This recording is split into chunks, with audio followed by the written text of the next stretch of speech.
আগুন ইস্পাত বানাবে, এই সমস্ত সম্পদ তার কিয়ামতের ময়দানে ওই ব্যক্তি কপালে দাগ দিয়ে দিতে পারে। নাউজুবিল্লাহ। ইস্পাত বানিয়ে ওই সম্পদ যখন কপালে দাগ দিয়ে দিবে, তখন ওই ব্যক্তির অবস্থাটা কি হবে? জাহান্নামের আগুনে সম্পদ করবে পুড়ে যায়, ইস্পাত বানিয়ে কপালে দাগ দিবে, কপালে দাগ দিয়ে তিনি ক্ষান্ত হবেন না, পাজরেও দাগ দিবে এবং পিঠেও দাগ দিবে। আর ওই ব্যক্তিকে বলা হবে, আমি যে তোমাকে দাগ দিচ্ছি, ইস্পাতের দাগ, এই দুনিয়ার মধ্যে আমি তোমার সবচেয়ে প্রিয় সম্পদ ছিলাম, তুমি আমাকে ইউজ করেছো, ব্যবহার করেছো, কিন্তু এই সম্পদের টাকা আদায় করা হয়। সম্মানিত বন্ধুগণ, আল্লাহ রাব্বুল আলামিন এই জমিনের মধ্যে আমাদেরকে অনেক সম্পদ দিয়েছেন। যারা এই সম্পদের যাকাত আদায় করবে না, আল্লাহ রাব্বুল আলামিন তাদের থেকে নিকট থেকে আল্লাহ পাক রহমত কি করে নেবেন, বঞ্চিত করবেন, রহমত দিবেন না।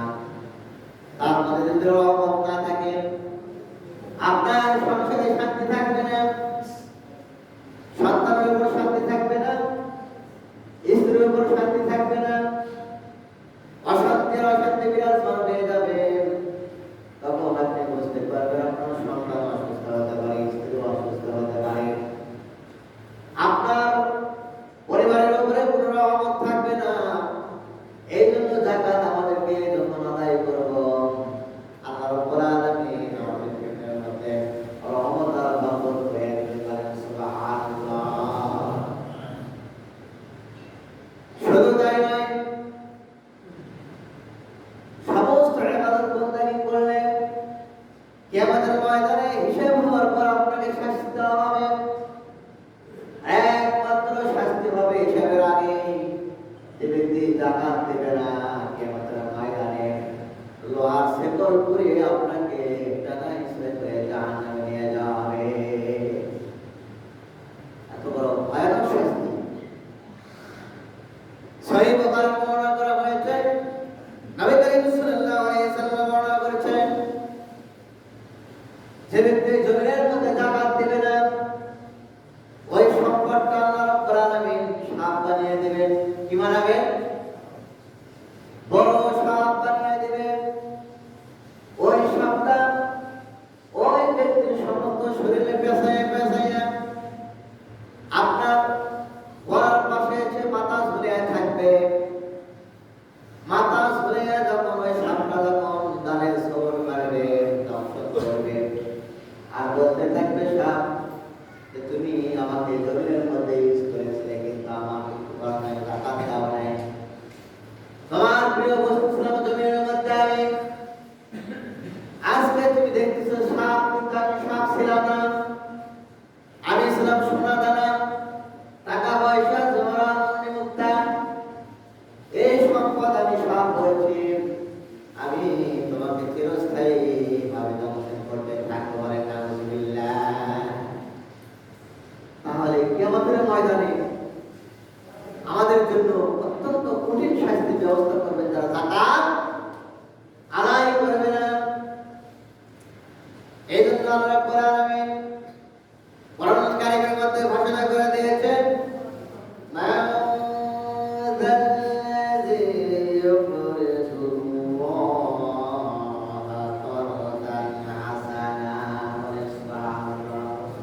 আল্লাহ রাব্বুল আলামিন ঘোষণা করলেন, বান্দা তোমরা আমাকে করে দাও, কর্জ দাও, ধার দাও। তার মানে আল্লাহ কি ধার চাচ্ছে? আল্লাহ ধার চাচ্ছে না। মানে এই কর্জ হাসানা মানে আমরা সবাই যেন অন্য যে কি করে ধার দেয়, কর্জ দেয়, উপকার করি, সম্পদ দিয়ে, টাকা পয়সা দিয়ে। এই আয়াতে কারিমা যখন নাযিল হয়ে গেল, একজন ইহুদি আবু বকর সিদ্দিক রাদিয়াল্লাহু তাআলা কে ডাকতে বললেন যে তোমাদের আল্লাহ তো ফকির হয়ে গেছে, তোমার আল্লাহ তো চাচ্ছে? ধার চাচ্ছে, কর্জা হাসানা। কিন্তু এই আয়াতের অর্থ মুফাসসিররা বলছেন যে এটা আল্লাহ ধার চাওয়া মানে আমি আপনাকে ধার দেব। বান্দা বান্দাকে কি দিবে? কর্জ দিবে। আল্লাহ ধার চাচ্ছে না। কিন্তু ইহুদিটা উল্টা বুঝলাম। হযরত আবু বকর সিদ্দিক রাদিয়াল্লাহু তাআলা আনহু অত্যন্ত রাগান্বিত হয়ে গেল যে এত বড় কথা। সঙ্গে সঙ্গে ওই ইহুদির গালে একটা সবল আঘাত করলো। বলেন সুবহানাল্লাহ। এমন ভাবে আঘাত করলো ইহুদির গালে, আঘাত করার সঙ্গে সঙ্গে 5 আঙ্গুলের দাগ উঠে গেছে গালেতে। এখন ইহুদি নবী করিম সাল্লাল্লাহু আলাইহি সাল্লামের দরবারে বলেন, হুজুর আপনার আবু বকর আমাকে অন্যায়ভাবে আঘাত করেছে, থাপ্পড় মেরেছে, আমি আর বিচার চাই। এখন নবী করিম সাল্লাল্লাহু আলাইহি সাল্লাম বললেন, আবু বকর তুমি তো নরম মানুষ, এত রাগান্বিত হলে কেন? সাহাবাদের মধ্যে আবু বকর সিদ্দিক রাদিয়াল্লাহু তাআলা নরম মানুষ ছিল, কিন্তু হঠাৎ রাগান্বিত হতেন না। কিন্তু নরম মানুষ রাগান্বিত হলো কারণটা কি? হযরত আবু বকর সিদ্দিক রাদিয়াল্লাহু তাআলা বললেন, হুজুর এই বেদবটা অহংকারীকে অপব্যাখ্যা করেছে। আল্লাহ রাব্বুল আলামিনের ফকির ছিল, এইজন্য ধার চাচ্ছে। আয়াতে কারিমা তেলাওয়াত করলেন, মা'আল্লাযী ইকরিদুল্লাহ কারদান হাসানা। এখন নবী করিম সাল্লাল্লাহু আলাইহি সাল্লাম আবু বকর রাদিয়াল্লাহু তাআলা বক্তব্য শোনার পর বললেন যে তুমি কি আসলে সত্যই কি থাপ্পড় মেরেছো? বলল, হ্যাঁ থাপ্পড় মেরেছি। কিন্তু এদিকে ইহুদি বলল, হুজুর আমি এই কথা বলি নাই। জানলা ফকির ছিল, অস্বীকার করলো, সাথে সাথে কি করলো? অস্বীকার করলো। কারণ সেই জায়গাতে আবু বকর রাদিয়াল্লাহু তাআলা শুধু একজন মুসলমান ছিল, আর বাকি কয়েকজন তারা ইহুদি ছিল। ইহুদি তো ইহুদির পক্ষেই থাকবে, কি থাকবে না? বিধর্মীর পক্ষেই থাকবে। সে অস্বীকার করে বসলো যে হুজুর আমি এই কথা বলি নাই, জানলা ফকির হয়েছে। এখন আল্লাহ রাব্বুল আলামিন নবী করিম সাল্লাল্লাহু আলাইহি সাল্লাম চুপ থাকলেন। দেখছেন কি? আল্লাহ পাক দেখতেছেন না যে তিনি সত্য কথা বলেছেন এবং থাপ্পড় মেরেছে? সঙ্গে সঙ্গে আল্লাহ রাব্বুল আলামিন সূরা আয়াতে কারিমা নাযিল করে দিল। আবু বকরের শানে আল্লাহ রাব্বুল আলামিন সন্তুষ্ট হয়ে, রাজি খুশি হয়ে আয়াতে কারিমা নাযিল করে দিল। সবাই পড়ুন, বিসমিল্লাহির রাহমানির রাহিম। লাকাদ সামিআল্লাহু ক্বালাল্লাযীনা ক্বালু ইন্নাল্লাহা ফাকীরুন ওয়া নাহনু আগনিয়া। আল্লাহু আকবার। লাকাদ সামিআল্লাহ, আল্লাহ তাআলা শুনছে। কি তিনি শুনেননি? আল্লাহ বলছে আমি অবশ্যই ওই ইহুদির কথা শুনেছি। কে বলছে? আল্লাহ পাক স্বয়ং সাক্ষী দিচ্ছে। হে রাসূল, আপনারা আবু বকর সত্য বলেছেন। লাকাদ সামিআল্লাহ, আমি আল্লাহ ওই ইহুদির কথা শুনেছি। ক্বালাল্লাযী ক্বালু, তারা বলেছিল ইন্নাল্লাহা ফাকীরুন, নিশ্চয় আল্লাহ তাআলা ফকির। ওয়া নাহনু আগনিয়া, আমরা হয়তো সবাই ধনী। কে বলছে? ইহুদি কথা বলছে, আল্লাহ শুনেছে। বলেন আল্লাহু আকবার। তাহলে সত্যের পথে থাকলে সব সময় সাক্ষী দিবেন কে? স্বয়ং আল্লাহ সাক্ষী দিয়েছে যে আমার আবু বকর সত্য কথা বলেছে। বলেন সুবহানাল্লাহ, সুবহানাল্লাহ। তাহলে এই রমজান মাসে আমরা বেশি বেশি দান খয়রাত করব, যাকাত দেব তো ইনশাআল্লাহ। কি দেব না? যার উপর যাকাত খরচ হয়েছে সে যদি যাকাত না দেয়, কিয়ামতের ময়দানে ওই সম্পদ কি হবে? সাপ হয়ে যাবে, সবল বাড়তে থাকবে। তাহলে সেই কষ্টের চেয়ে এই জমির মধ্যে আমরা জাকাত দিলে আল্লাহ পাক জমির মধ্যে সওয়াব দিবে, আখিরাতেও জান্নাত দিবে। বলেন সুবহানাল্লাহ। এরপরে যে ব্যক্তি জাকাত দিবে না, পশুর জাকাত দিবে না, ছাগলের জাকাত দিবে না, এটা তৎকালীন সময়ে কিছু বিধান ছিল। যারা 40টি ছাগল,